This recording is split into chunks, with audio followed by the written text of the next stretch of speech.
Welcome एस्पिरियंट्स। इस video में हम आर्ट एंड कल्चर के मोस्ट इम्पॉर्टेंट क्वेश्चंस करेंगे जो कि प्रीलिम्स में सीधा आ सकते हैं। जिसमें पहला क्वेश्चन है, आर्य समाज के बारे में निम्नलिखित कथनों पर विचार कीजिए। और स्टेटमेंट दिया है, आर्य समाज एक हिंदू सुधार आंदोलन था जिसकी स्थापना ईश्वर चंद्र विद्यासागर ने की थी। सेकेंड स्टेटमेंट है, आर्य समाज वेदों की सत्यता को नहीं मानता है। थर्ड स्टेटमेंट है, आर्य समाज का केंद्रीय उद्देश्य अज्ञानता, गरीबी और अन्याय को समाप्त करना था। उपरोक्त में से कौन से कथन सही है? तो ऑप्शन दिया है 1, 2, 1, केवल 3, 2, 3, 1, 3। तो इसका सही ऑप्शन हो जाएगा बी वाला, केवल 3। सेकेंड क्वेश्चन है, निम्नलिखित कथनों पर विचार कीजिए। और स्टेटमेंट दिया, इस दर्शन के अनुसार वेद शास्त्रों है और संपूर्ण ज्ञान के स्रोत है।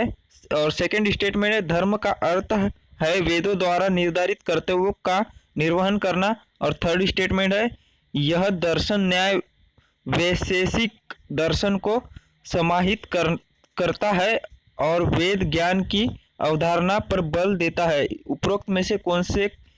उपरोक्त कथन किससे संबंधित है? वेदांत दर्शन, सांख्य दर्शन, मीमांसा दर्शन, योग दर्शन। तो ऑप्शन सी इसका राइट है, मीमांसा दर्शन। थर्ड क्वेश्चन है, लोकायत दर्शन के संबंध में निम्नलिखित कथनों पर विचार कीजिए। स्टेटमेंट दिया है, बृहस्पति ने इस दर्शन की आधारशिला रखी थी। सेकेंड स्टेटमेंट है, यह मोक्ष प्राप्त करने के लिए भौतिकवादी दृष्टिकोण पर बल देता है। थर्ड स्टेटमेंट है, उन्होंने पृथ्वी पर देवताओं और उनके प्रतिनिधियों के पक्ष में तर्क दिया। उपरोक्त में से कौन से कथन सही है? ऑप्शन है केवल 2, 1, 2, 1, 3, 2, 3। तो इसका राइट ऑप्शन हो जाएगा बी वाला, 1, 2। फोर्थ क्वेश्चन है, ख्याल के बारे में निम्नलिखित कथनों पर विचार कीजिए।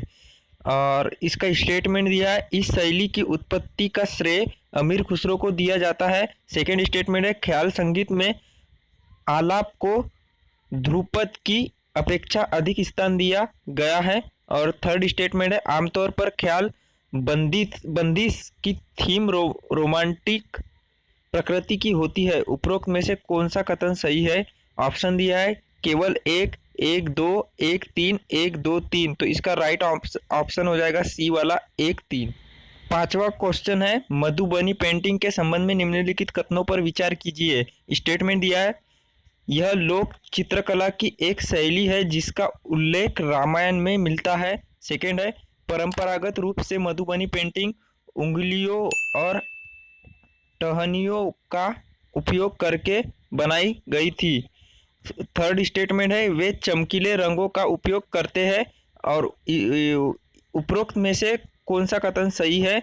ऑप्शन दिया है 1, 2, 1, 3, 2, 3, 1, 2, 3। तो इसका राइट ऑप्शन हो जाएगा डी वाला, 1, 2, 3। ऐसे वीडियो देखने के लिए प्रैक्टिस के चैनल को सब्सक्राइब कर लीजिए। Thank you.